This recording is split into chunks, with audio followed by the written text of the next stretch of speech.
Full Burazeri su izbacili svoj posljednji video na kanalu u julu 2021. nakon čega su nestali. Jedan od najvećih gaming kanala za 10 godina postojanja i preko 800.000 pretplatnika. Pa gde su oni sad? Da krenemo iz početka. Kanal Đole Full 99 je započet od strane Đorđa i Nikole Đorđevića, Đoleta i Nikse. Gde ste ljudi? Prvi kanal je ugašen usled 3 copyright strajka. Nakon njega su napravili kanal Đole Full TV koji je nosio drugačije ime jer... Mi smo htjeli da bude naše godište u nadimku pa smo rekli ajde nek bude Đole Full TV. Međutim, kako su se pored Đoleta neretko pojavljivali Nikse i Luka, iz imena se izgubilo i Đole pa je ostalo samo Full TV. Ovo nije posljednja promjena imena koju će njihov kanal doživjeti, a razlog tome je dosta kontroverzan, ali malo kasnije o tome. Kroz svoj početak, kanal je video dosta serijala kao što su Surgeon Simulator, Don't Starve, Lukin subotnji gaming show, ali i daleko uspešnijih Minecraft serijala poput pregleda modova i lovca na cheatere. U julu 2013. su Full Burazeri stigli do 1000 subscribera, a za oko godinu dana su prešli i 20.000. Međutim, dok su oni rasli, neko sa sličnim sadržajem se također probio na sceni. Gde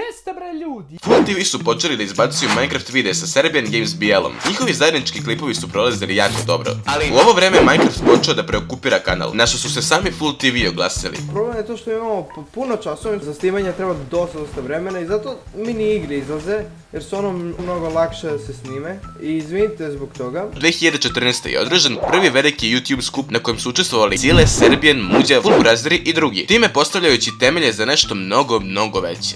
Balkan Tube Fest. Ali to je tema za neki drugi video. Ipak, temelji jesu postavljeni između Muđe, Serbijana i Full TV-a. Zajednički nastupi, stanovi, kao i zezanje u tek izašlom GTA Online-u, izazvali su da sva 3 kanala stignu do 100.000 subscribera u istoj godini. Međutim, Muđa je ubrzo izašao iz grupe. Ovo ipak nije puno uticalo na Đoleta i Luku, pošto je ovaj period bio vjerojatno najbolji po njihov kanal. Kidali su se porodičnim avanturama, Lucky Block videima, ali ovdje se susrećemo sa problemom od ranije, a to je da ne Minecraft videi ne prolaze dobro kao i ostali. Đole i Niksa su ranije 2016. napravili kanal na engleskom, pretežno kako bi probijali te videe. Kad ja neku drugu igricu snimio, ne bi toliko dobio pregled jer kanal je baziran na Minecraftu i zato je taj engleski kanal uopšte i napravljen. A u decembru 2016. je Đole napravio novi kanal koji je bio vezan za... Znate šta, doći ćemo malo kasnije do toga. U julu naredne godine se po Full braću desilo nešto nepredvidivo. Sad smo samo Full Burazeri.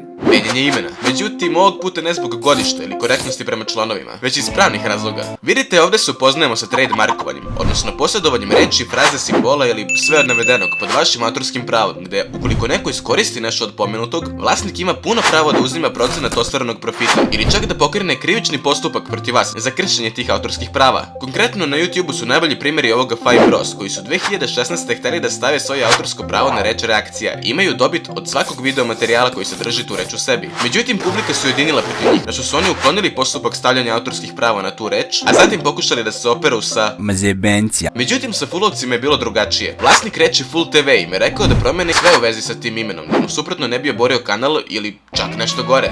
Na svu sreću po Full Burazere, kanal je ostao netaknut i momci su nastavili sa radom. Sve do kada su Burazeri nijotkuda izbacili diss track na Serbijana, na koji je on uzvratio sa svojim diss trackom. Pa gde ste bre ljudi? Pao mi je sistem. Ipak na reakciji Burazera na Serbin diss, oni su istakli: Da, ovo je sve bilo zezanje, ovo nije bilo... Većina su i ljudi provali nego eto. Ali je dobra fora, ovo je sve na kontu šale. Uvidevši da im ovaj format odlično prolazi, odlučili su se na još jedan bezazlen diss track, na osobu koja nije ni stvarna, Deda Mraza. Doduše, sadržaj na kanalu Burazera je ovo vreme bio već uveliko ustaljen. Minecraft i Roblox, uz po neki klip oko teme koja je trendovala, ili bi samo prošao dobro. Da, imali su neku mini dramu sa Anđelom i Nađom zbog njihovog speedrunovanja milion subscribera na neki neuobičajen način. Tako da par klipova kasnije, jedan diss track kasnije i nekoliko reakcija na reakcije kasnije, između ostalog i od youtubera koji su također bili goveđi sa njima. Full Burazeri su opet krenuli sa rastom. Doduše, nakon toga se ponovo sve vratilo na staro. Pa je početkom 2020. Luka objavio story da su se Full Burazeri raspali i da će čitavu situaciju objasniti na svom kanalu. Da, Luka ima svoj kanal.